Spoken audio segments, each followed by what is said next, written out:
It is my absolute pleasure to introduce Jim Thomas to you. Last time he was here in 2009, I wasn't here, my husband was here because I just had my son Finn. And so I'm very much looking forward to his presentation. I think there are very many similarities between our projects, although we are across the world from each other. He works for the Tenkile Conservation Alliance, and he's been working since 2003 on conserving the tree kangaroos. And I have to admit, I don't know much about them, and I'm looking forward to seeing more. He works with his wife, Jean, and his son, who's 8 years old. So they were born in the same year.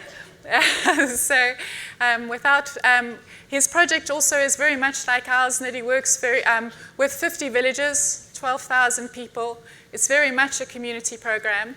And as I've been chatting to Jim over the last few days, I've realized there's so much that I have to learn from him.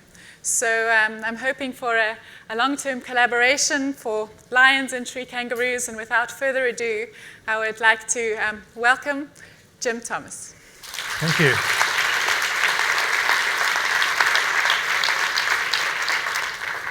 Wow, thank you very much for coming to this event and coming to see us talk. It's always very encouraging, being a conservationist, to see other people, so many other people interested in conservation, because we really do need to make big changes in the world if we are to save the remaining tree kangaroos, other species, rainforest, temperate rainforest, other habitats, because basically there's too many people and we need to address this problem as well as many others. So the Tenkile Conservation Alliance was established in 2003. This is my much better half, Jean. This program is very much a community program. We take the lead in working on the ground in Papua New Guinea, and we work with 50 villages, 12,000 people, 8 different languages, 2 different provinces within the country. For a thorough background on everything that we do, please visit these websites. But Papua New Guinea is a small country. However, it is the 3rd largest intact rainforest in the world. So here we are. We're in a place called Lumi. We're working in the Torricelli mountain range, approximately 200,000 hectares of lowland and mid-montane tropical rainforest, extremely high levels of biodiversity, and we're looking after tree kangaroos. Tree kangaroos. Kangaroos live in trees. Yes, that's right. Unusual animals. Many people ask me, what's a tree kangaroo? Well, theories of evolution suggest that the first marsupial pouched mammal was a possum-like creature with a prehensile tail that could wrap around a tree.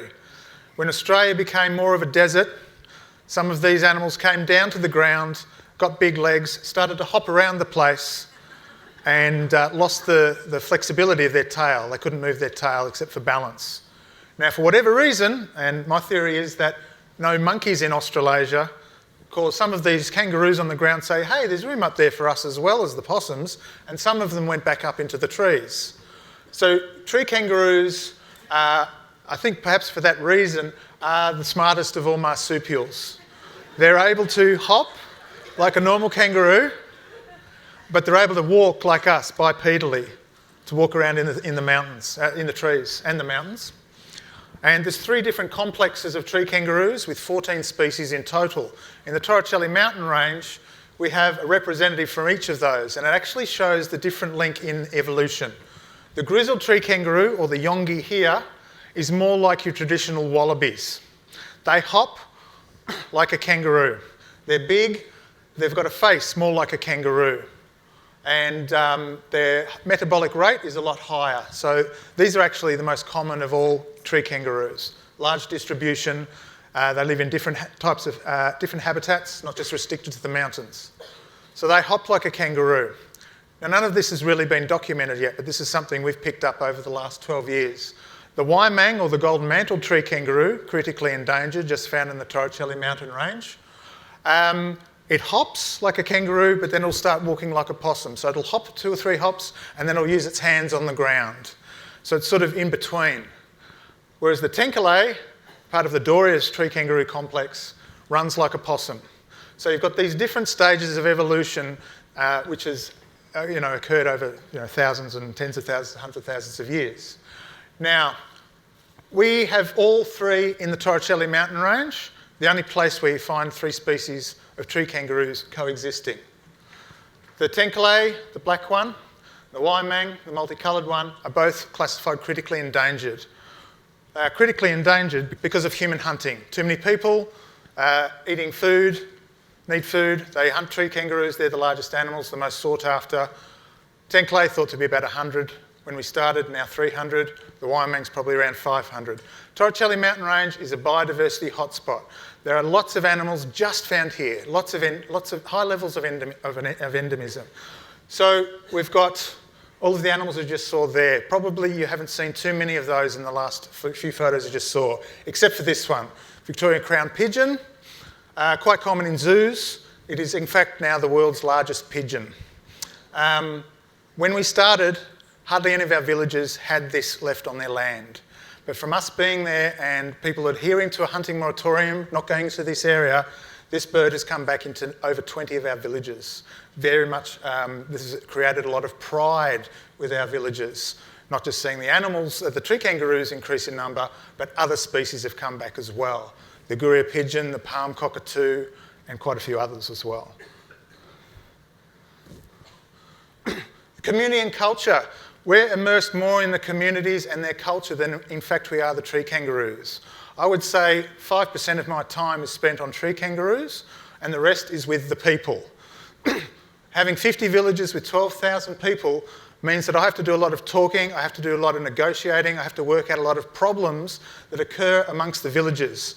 We're talking about, not too long ago, Papua New Guineans were eating one another. There was a high level of cannibalism in our area.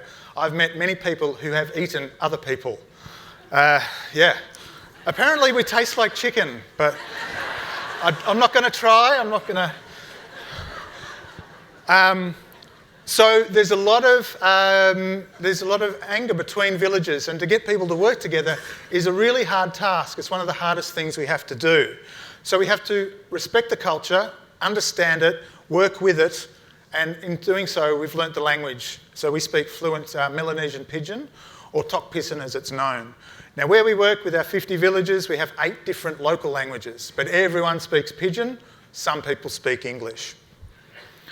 So we've got a hunting moratorium where people have signed an agreement not to hunt the Tenkile and the Waimang. And now, after being there for such a long time, we've asked everyone not to hunt the grizzled tree kangaroo or the yongi that you saw previously. So 3 species of tree kangaroo, and people are now agreeing not to go into the mountains and hunt anything at all. So we've locked up effectively 90,000 hectares where these animals are found, and we're trying to protect a total of 200,000 hectares where everyone lives and resides. So, hunting moratorium, but there's still the traditional practices we encourage. So we have people to lock up certain areas, but have other areas for hunting as well. These are some other amazing animals. In the top left there is the black-spotted cuscus, also critically endangered. It's safe now in the areas where we've established the hunting moratorium and the conservation area. The common spotted cuscus on the left, this was a pet of ours that pretty much every visitor who's come to Lumi has taken a photo of this fellow and then put it up on Facebook. It's a northern common cuscus. Common spotted cuscus. Alternative livelihood strategies. We're asking people not to hunt tree kangaroos, and they've been hunting and eating them for thousands of years. They're not just going to jump to this request, are they? So we've implemented lots of projects and raised lots of money through various grants, such as rabbit farming, so people eating rabbits instead of tree kangaroos, fish farming, eating them instead of tree kangaroos and other animals in the mountains. But one thing that really was an arrow through the brain for us was when we saw children like this with extended bellies, grillies, scabies, runny noses, high instances of diarrhoea. We realised we had to address the water problem. So we applied to different sources for funding, and we've been successful in buying and transporting 350 5,000 litre plastic tanks, as you see here, to our 50 villages. This has meant that instances such as diarrhoea have decreased by up to 80% in a lot of our villages. So the health and well-being of the people has drastically improved. Thank you. And it's that result that has caused the behaviour change. People do not hunt these animals because they have water tanks in their villages. Every day, people will use the water. Every day, they'll be reminded not to go into the mountains and kill these beautiful animals. They are reminded how special their natural resources are. They're reminded that trees are worth more in the ground than they are to the logging companies trying to rip them off.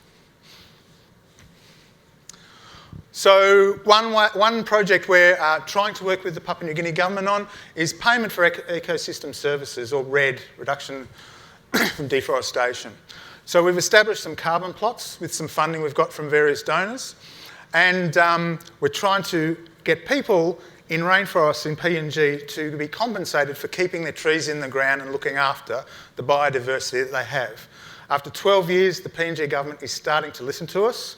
We're about to embark on a large partnership with the United Nations and the IUCN in conjunction with the Department of Environment and Conservation in PNG for the next 5 years to try and implement such a program. We've got to work out, okay, what are the levels of biodiversity? How much is this worth in terms of carbon credits, or how are we going to work all this out? So the next 5 years is going to be very, very exciting for us, and hopefully it'll mean that everything here stays here and people's lives will be vastly improved because of it. So this is the area. It's approximately 200,000 hectares. We're going to try to extend it. Because we're working with the government and because we're the only group in the area doing anything for the people, there are a lot of other villages that want to join us. So if we're able to do so, we will. We've built up the capacity of our local staff to such a level that they're able to take on most of the programs that we do, and through the various awards that some of our staff has achieved, that's created a lot of pride and a lot of self-belief and a lot of respect amongst the people within the villages. And it's also decreased a lot of the challenges amongst the villages, a lot of the conflict. So that's it in a nutshell with the area. There's representing our villages. To the left are the Tenkile villages in the yellow, and the green are the Waimang villages. Now, conservation needs people, it needs community, it needs a lot of participation. Research is a way to evaluate that and strengthen what you're doing. We've done a number of different research programs. Distance sampling is one where we found the scats of the tree kangaroos and we worked out an estimate. So that's how we've worked out that the Tenkile has in fact increased from 100 animals back in 2003 up to well over 300 animals as of the present day. So the population of the Tenkile has trebled. There's been no, There's been no record of any Tenkile being hunted for at least 10 years. We believe that that's true because in PNG there's a lot of competition. If the neighbouring village kills a tree kangaroo, this village will find out. And then they will come and tell me and say, hey, these guys killed one, aren't I great for telling you this? And vice versa. So that isn't the case. The Waimang, we're getting better, but unfortunately there was one that was killed a couple of years ago, so we've had to put in a punishment for that village. Okay, you're off the program for a year, you do it again, you might be off for good. So the action of one person affects many, and when that happens, people think about it a lot and they actually address the problem. Now, the other research program that's very exciting for us is our camera trap work. So we've now got 40 camera traps. We started off with 6 because I wasn't sure. Are the people going to look after these camera traps? Are they going to smash them? Are they going to steal them and try and sell them back to me? What's going to happen here? But it actually has been a real successful project in that people have taken so much pride that they don't dare go near the camera traps. They think, well, if I go near there, well, my picture's going to be taken and I'm going to be found guilty. So it's created a hell of a lot of people. So, I want a camera trap for my village because if someone goes in there, I'm going to bust them, I can take them to court, and they can't lie to me because it's in a photo. And I can charge them and get some money for it. And that's one off-spit. One thing is we get all these fantastic shots. And the best example I can give you is when I was in front of my computer, a laptop very similar to this, put the SD card in there and all the photos came streaming down. And the Tenkile came up. And I had 6 of my staff who'd been out into the field and they'd come back. And we showed them. And the Tenkile came up on the screen. All 6 men, adult men, broke down in tears with pride. I didn't see it coming. and they were just so proud, and that was just like a boost for us to keep on going. Hey, this program is, really, despite all the difficulties, this is still a great, fantastic program, and these guys think so as well. So when you see adult men cry with pride and say, nobody can dispute us now, this animal's been photographed, we've got it, and we're going to keep it that way, it was just an amazing result. Now, what we have here is one of our teams into the mountains. This is a dwarf cassowary, one of the best shots we got on camera trap. And this photo here is of the Waimang, or the golden mountain tree kangaroo. That is the only wild photo of this animal in existence, and we took it in 2013. Thank you. Now you're in for a real surprise and hopefully a treat today, in that I'm going to show you some pictures that I haven't shown anybody else prior to this presentation. When we've done our camera trapping, and we've really only done probably eight times we've put the camera traps out, and we now have 40 camera traps. Well, the last time we put them out, there's a number of shots that I came back and I didn't know what they were.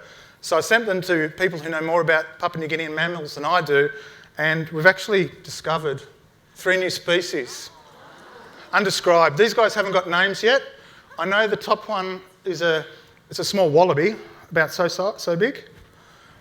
This one here is an antechinus, which is a relative of the Tasmanian devil. It's a dasyurid, a carnivorous marsupial. And this one is some sort of mouse with really big ears. That's all I can say.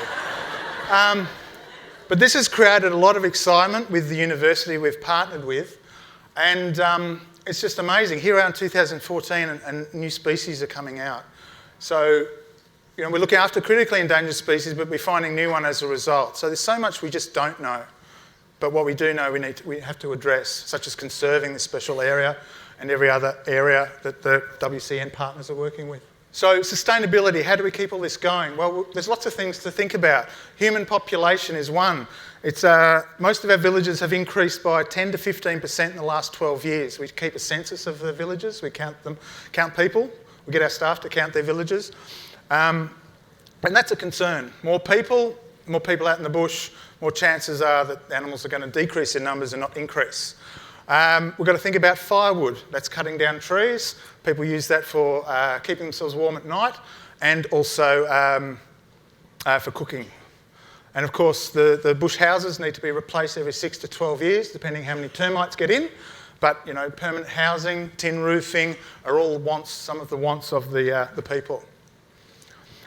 We do everything in Lumi, which is in the middle of nowhere, but we've started with a small bush house, and over the years we've increased to what we have here. So we have enclosures for tree kangaroos that are handed to us, which we hand raise and keep for educational purposes and research purposes. We have some other birds and mammals that have been handed in that we look after, some of which we're able to put back into the wild when nobody's looking.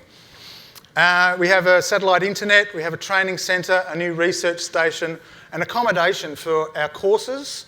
We conduct many courses such as HIV/AIDS, gender equality, biodiversity, climate change, rainforests, rabbits, chickens and fish farming, conservation area committees, water and sanitation. So a lot of my time is spent in the training centre. We do go out into the field as much as we can, but most of the time is here because the capacity of our staff is built up to such a level that they're able to do everything that needs to be done in the field, including research, setting camera traps, collecting data, etc. So, lessons learned, drop expectations and listen. Don't try and be top down and tell people what to do. Encourage people by showing them what the scenario is and have the people work out for themselves. Listen to what the people have to say. And that's one of my jobs, is to just listen to people. Even if I can't add anything to it, just being heard is just so important to everybody. Okay, don't underestimate our capabilities is something that one of our staff members said to us years ago, and we've never forgotten it. And as a result, we've been able to empower our people, and one of our senior staff members won the Whitley Award in 2010. This has caused him to really step up, take lead. So I want to talk to the government, I go to Matthew and say, Matthew, can you do this? Or just this morning, he sent me an email saying, these are the letters I've just written to the government to get them to help us with this conservation area work we're doing. Didn't have to ask him. He's fantastic. And getting everyone to work together in communities, empowering communities, is really imperative to the success of this program. Perseverance, never give up, and good things take time. Rabbit farming, that's taken a lot of time. Getting things established in the villages, it also takes a lot of time. Relationships, incredibly important. Building teamwork, working with children, integrity, such an important part of what we do. And pleased to say that it is working very well. This is my life's work, my wife's life work as well. And we've been there 12 years. I can see us being there for at least another 20 years. And feel free to become part of our team. Please join us on Facebook, Twitter, visit our website, help us out if you can. And I'd like to thank all of our partners, especially WCN, for inviting me to this very special expo. Thank you very much.